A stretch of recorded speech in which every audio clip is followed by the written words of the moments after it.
owa ekisa kya Mukama. Covid tinakyo muwulidde wadde n'ekimu. Muwulidde nze ani atawulira Covid. Covid osobola butamuwulira tosobola mukwano kubanga omutuufu emyaka ebiri mingi obutamuwulira. Naye lwakuba munaye bubanga oweekwasa Katonda ate ng'obulamu weebuli kyekisinga obukulu.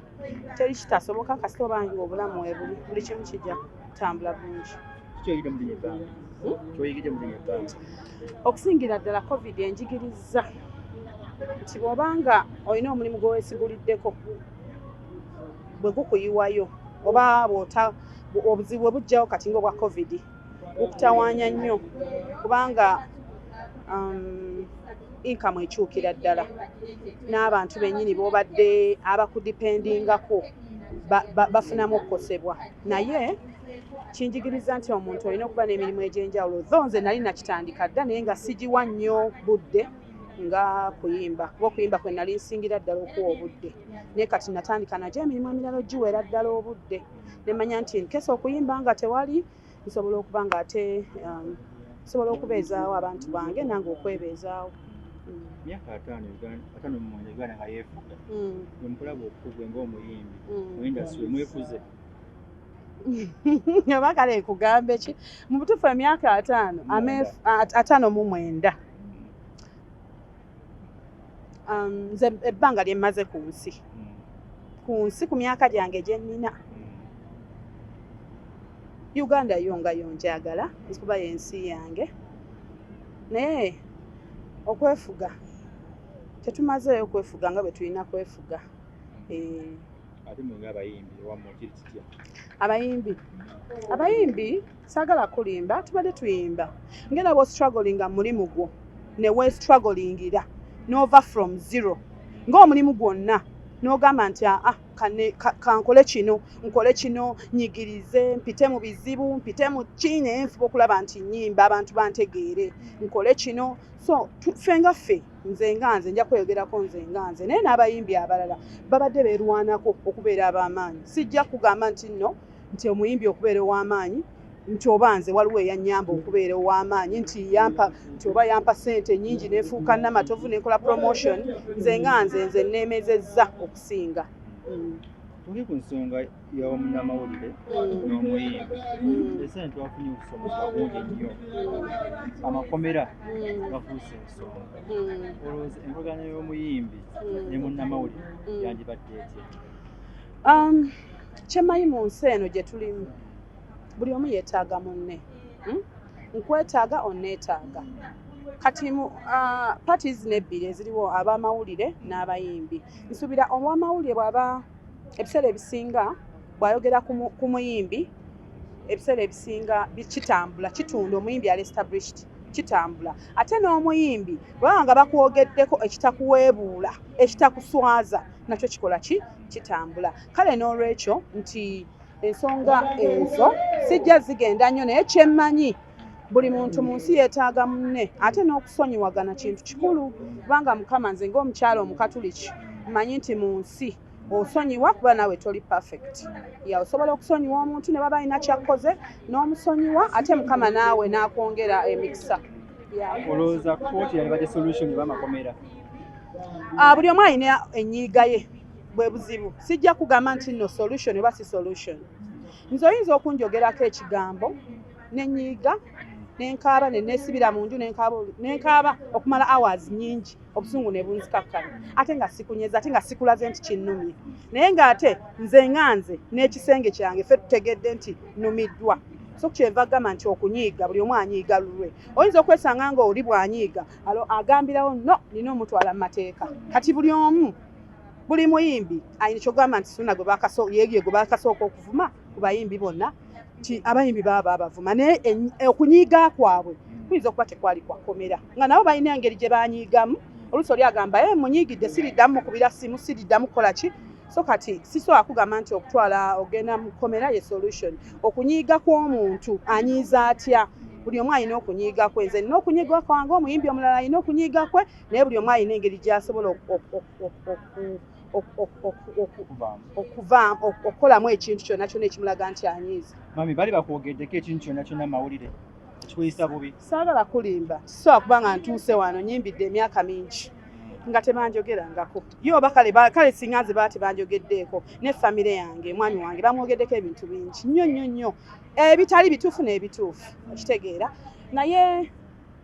ffe tulina ekintu kye twogera ebiseera ebisinga waliwo ebintu ebitalina makulu tetubiwa makulu ate n'ekirala nti tulina engeri naffe obusungu bwaffe gye tutuula ne tugamba tubumaliriza tutya nnyinza okuba nga sikunyeze ng'onvumye ate ne kikuluma nnyo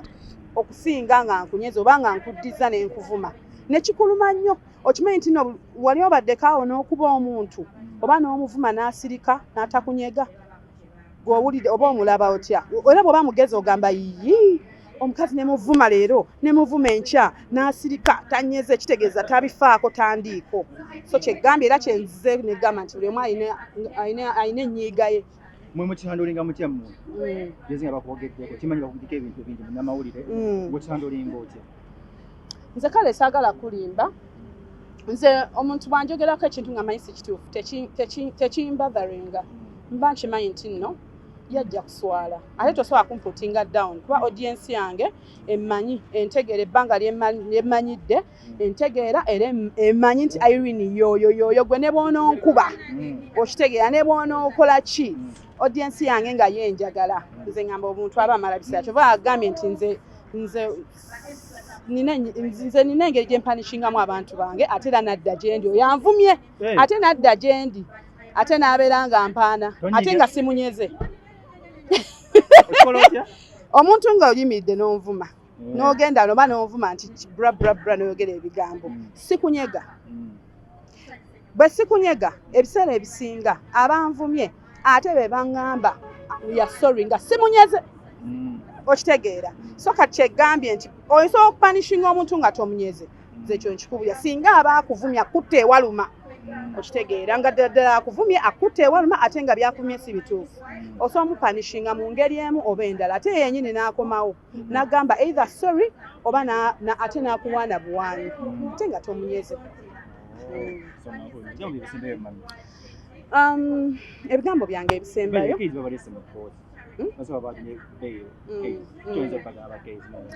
bambi kale saagala kulimba ekomera si kintu tekyandibadde kintu kirungi kukyagaliza muntu ate nga bulaba abavubuka bambi baana kitegeera kyevula bagambye ekigambo sorry is enough omuntu ng'agambye sorry Irene I'm sorry kitegeera nze nkiraba nga kirimu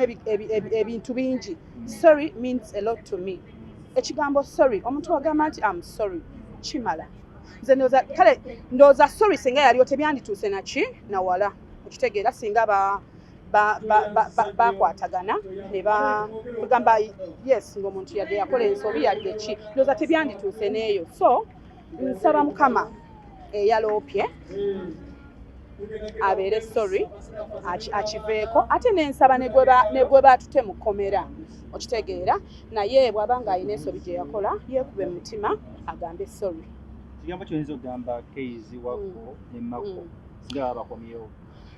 kale nze gw'olaba saagala kulimba nze abo abaana abo programu zaabwe nzaagala nnyo saagala kulimba programu yaabwe eyo njagala nnyo keizi mwana muvubuka azze wano n'apenetrating omulaba akola bulungi okitegeera naye neewuunyiza sirabangayo by the way kino ekintu badde sikirabangako era suuna sajja nnyo sikirabangako muyimbi atwala munnamawulire mu kkomera era nakyewuunyiza kyekintu kye neewuunyiza nga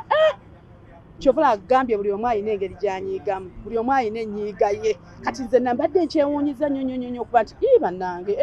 moreover ono omwana eyakajja okitegeera so mu byonna mbaagala nnyo bonna kubanga oli muyimbi munnange of course nno mwagala muyimbi munnange ate ne case naye alina byatukolera ebirungi saagala kulimba yadde yakozeeyo ekibi naye n'ebirungi abikola ekyo saagala kulimba ate ne muyimbi munnange tuyimba ffenna kuba olala ajja kyogera ku nze okitegeera naye ate nsooka nembalamu neŋŋamba nti okay ebirungi weebiri n'ebibi weebiri so katukoze tutya munyiizizza ntya nange nsobola okufuna bwe munyiiza okitegeera nga simukoze oli kyakoze nange nenfuna bwe mmunyiiza ate n'amala na reconciling nga nagamba obutuufu omukazi yanyiize so that's me naye nga mukama asaasire case mako wako baveeyo kuba programu yabe tujagala era tugyesunze tuginyumirwa ate mukama abasaasire baba balina ensobi gye baakola benenye mu maaso ga mukama si mu maaso ga Suuna ga mukama kuba mukama yasonyiwa kitegera ate mukama yabonereza ate yasonyiwa fe abantu tulina obusungu tukola ebintu byanjawulo naye ate ffe tubonereza kitono okitegeera so kati bwabanga ddala balina ensobi gye bakola bajja kwenenya mu maaso ga mukama ne Suuna bwabanga amanyi kye yakoze si kirungi manyi mukama ajja musonyiwa era kijja kuggwa naye nga mbasabira baveeyo ate ne Suuna musabira akakkanya obusungu so ate kizo bagana bwe tubanga tukola music entertainment twetaaga bannamawulire n'abayimbi namwe mbeetaaga because mukola music shows mukola music entertainment naye lwaki okwata omuyimbi we Uganda still gwonyigiriza gw'ofunza gw'okomerera ate nawe munnamawulire nange nkwetaaga because mbakola music wange mwetaagako amawulire agatambula amalungi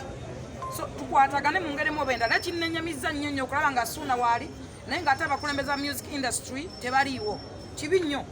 osanga nti singa bakulembeze ba music batulema n'abamawulire otusanga twanduse mu courts bonna liko ne genocide one time twali tunyumya omanyi ne bafunamu omukisa sometimes bantu walanga muwala waabwe ne tunyumya nga tata n'omwana ate era ne bantu walanga omuwabuzi wa president okwogera ku nsonga ziri mu ggwanga yaŋŋamba nti ekintu ekireetedde obwavu ebimu kubeesa obwavu mu nsi yaffe kwe kubeera nga tugenda mu makooti buli kaseera ne tuspendinga sente time na buli kimu because court sizitwala sente n'omukyalo oba wa KCC yali ayogera nga wa statement yagamba nti KCC yandibadde kola ebintu bingi naye sente ze baliyirira mu misango mu makooti n'olwekyo kyensaba nti babeerewo obumu awali bannamawulire n'abayimbi entertainment shows zitambule n'abayimbi era nga tulina okutambula naye nga tukize tugaane ensobi zikolebwa Suuna naye muntu ng'omuntu Suuna tali wano kulaba case nti ali luzira nti oba ali kitalya si kye kigendererwa kya Suuna naye alumwa naye muntu ng'omuntu twogera ebigambo bingi ebinyigiriza obulamu bw'abantu abamu bafudde ne mu bulamu bw'ensi ffenna tubyogera ate tubikola naye ekigambo solo oba okugenda n'olaba munno tuyitira oluusi mu kwogera si mu bubi mu ngeri mwenna mumanyi case sigenda musabya musango kubanga kye baliko essaawa ya leero kyekikyasinza okuba obubi enyo toyagalizanga munno okkomera eyo entaana y'oku nsi era nnyolwa nnyo okulaba nga Mako omukulembeze annuma okubanga taliiwo essaawa ya leero naye baganda bange tugendere ebigambo byetwogera abamu mujja ne mutujjamu amawulire nze waliwo omwana anjako amawulire ate n'alumba labadaba n'ayogera byesoogedde labadaba n'akola musajja watoola obusungu n'ayogera ate n'akomawe wange the same time nange nanjako amawulire nga ndagate labadaba byayogedde nze nasanyuka nnyo magi okufumbirwa wabaddewo ebbanga ddene ate abaakumye respect ye naye ono yanjako amawulire n'ayogera birala n'alumba labadaba n'addamu birala ate n'akomawo ewange labadaba akuvumye mu ngeri eyo nange nnakola ki kwatakinga oli kubanga kyondaze so tubeere n'enkolagana bannamawulire n'abayimbi bino byonna tetwandituusayo singa Buma yatuula naye sirumba kitongole ky'abayimbi naye abakulembeze b'abayimbi singa baatuula ne bannamawulire ne tufuna enkolagana ey'obumuntu omusango guno guliwe guneweguti balo basuuna mbala yetukolewe tunewetu tuleme kutuuka wano kuba tumala obudde tuwestinga time tuwestinga sente baganda ffe bali mu bulumi obw'ekitalo kuba njagala mbabulire bannamawulire mwenna naffe aboogera ebigambo sijja kwejjamu kyo kibeere kyakuyiga kaye tebakulimba nti waliyo omuntu wano wadde ogamba Kaizi nti oli wakabi agambye Kaizi nti munnange leka nkusulewo olwaleero vaayo neva Kaizi yali mu kkomera yali mu bulumi ne banne bamako bawako olengeremu oba endala tewali agambye nti leka nkusulirewo so mukkiriza ensobi nti Kaizi yayingira Suuna too much bwe tutakkiriza ensobi oba mistakes eriwo tetugiira bigonjoola mwenna mwali mulaba akatambi nagwe bavuma naye muntu alina abazadde n'abaana tuyingira nnyo bannaffe ne tuyingira abaana baabwe bazadde baabwe ne famire zaabwe zitabirinamu baganda bange bwobanga kweyingira wayingira nano nja kusanga nkambe nakuyingira emugande webiti tubimale kubanga abamu batambulira mu badi abayimbi bamu batambulira mu badi abamu batambulira nakola akabadi ke nga ayagala kayisewo oba oluyimbo bakisho baki naye tukkirize tugaane waliwo omuntu gw'oyingira n'obeera too much tulekerawo okuyingira abantu ekiri too much. Okay. Jeno nkwebaziza omaze kinkwasizza omukulu ono nze ono eroya wa Suuna muzeeyo ono namulabako wali Suuna ng'aleeta omusango kyembadde nkusaba ngambira muganda wange nze omu ku bantu basinga okwagala Suuna era kyenjagala omwebaza namukubirako nga njogedde n'omukungu omu bakezi gye bakolera naŋŋamba nti Wisdom ngenda kujja okwogera n'abo abantu kubanga nkuwa respect yes naye kyembadde nsaba ssebo ntegedde nti nga 15 mwagala mujje muwoze omusango mbadde njagala kusaba lawyer eno business gye tukola tutambulira mu showbiz business Kenya ne Tanzania ne Rwanda lwaki abayimbi baayo bajje Uganda buli naku nkulu Easter wabajje Uganda kubanga waabwe tebonyuma otegedde yes nze nsuubira mbadde nsaba ngambire muganda wange nti fe twetonze nze nyina ekintu kye nayogedde namusabe namugambye nti muganda wange Ssuuna bagamba nti nno ina abakyalo babakulu simanyi bitya nze bampe kweganga nkikola mu ngeri eyo si mulumba sikola ki nekisinga obukulu mbadde nkusaba kino kyoyogedde nga 15 tutandika kuwoza yes obujulizi webulinze nalaba akatambi Ssuuna yakandaga saakamalaako ebyaddala okay nange nanyiiga nembadde nkusaba tuleme kukitwala wala oddeeyo okugubire ogambe nti nga 15 tugenda kutandika okukola ki wanga olaba kati olaba abayimbi be Uganda shows zabeeranga wano e Uganda Ssuuna akimanyi nga twogera ku Bakongo twogera ku baani kati shows zigenda kuddamu oli agamba temulipootinga ku bayimbi be Uganda mwogere ku Bobi Wine Bebe Cool atanyiiga Chameleone atakogga kubanga kati Chameleone fena twamuyingira ng'afukamidde so bino byenkugamba nkusaba onyambe wakati kyemanyi Ssuuna munyiivu onyambe kulwa industry kulwa abaana abayimbi abaveeyo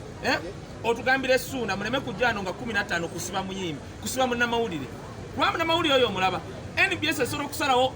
Kim Kalisa n'agamba saagala muddemu kwogera ku bayimbi bawano Douglas n'atandika tulaga ba Beyonce ne baani mu myezi 3 wallahi bannayuganda bamanyidde okwogera ku ba Beyonce ne ba Wizkid ne tubakaba n'abaana oba ne tusigala kwogera ku Bobi Wine ate yakikuba nkusaba busabi nkwegayiridde ekirala kyenjagala Ssuuna amanye kotola inferiority complex and lack of self-esteem it should not be our emergency obubaka obusembayo naddala ku muganda waffe Ssuuna nze mbadde simumanyi naye I felt so bad nze sagalizanko omuntu kooti recently bannumba ne bankuba tegeera I have I had all the capacity on my table but I chose to forgive because nange nina bennumya but mani yensi gye tuzimba yakwewa mirembe nakweyagala amina I think that's the message okay we should live together and work together and live in harmony thank you omusango ogulabye ota muzeewo omusango bagugobye bamuwadde bbeeyi kino kitegeeza ki eri ngaffe ba blogger isn't this precedent set nno tulina kuddamu kwogera ku muntu yenna oba ku kintu kyonna tewaliyo muntu atayogerwako mu Uganda ne bannamawulire ab'amaanyi babakwata blogging is an extension of journalism and nobody should lecture about law is there to protect us that's why the judge alabye ng'ebintu ebirimu nnyo makulu because these are social disputes singa byali byakusiba abantu singa President Museveni bye yakateekayo bangi Katikkiro bameka abamuvuma so you see that is inferiority complex and lack of self-esteem to other people we should not be our emergencies we have lawyers we educated people so we go to court but I think there waliwo options nnene ku table okusinga okwetwala mu kooti okwemalira obudde to prove to who so that you know the law so are you the only person who knows the law so law is not there for one side it's for all of us and we shall continue doing our work normally so those ones who thought kino kyakuyiga ki muyina ekyokuyiga kyemufunyemu nga babuloga oba bannayuganda nsirabawo kyakuyiga kuba biri nnomo ne mu America wa biri nnomo bantu banyiga ne bakutwala mu kooti ate ne babagana nedda walopye obi biri nnomo oyagala omukolo gw'ogwenjawulo gubeere n'ebijjukizo mu nnyumba yo kankwanjulire ba King Montage Photo Studio fe bakafulu mu kkuba ebifaananyi n'okukola vidiyo olina wedding birthday party kukyala nika baby shower photoshoot oba music shoot na buli kimu kyonna ky'oyagala fe tusobola okuwa ebijjukizo ebirungi eri ebirooto byo ate nno mwana wattu kusintiiza omuntu wa bulijjo tusange bannankulabe ku bitaala ku Prime Tower level 3 room D04 okumanya ebisingawo tukubire ku nnamba zino noti 7 noti 2 emu noti 4 emu 25 oba noti 755 7 7 oba noti 777 noti 23 4 noti 5 King Montage Photo Studio fe tusobola okuwa ebijjukizo ebirungi ate nno mwana wattu kusintiiza omuntu wa bulijjo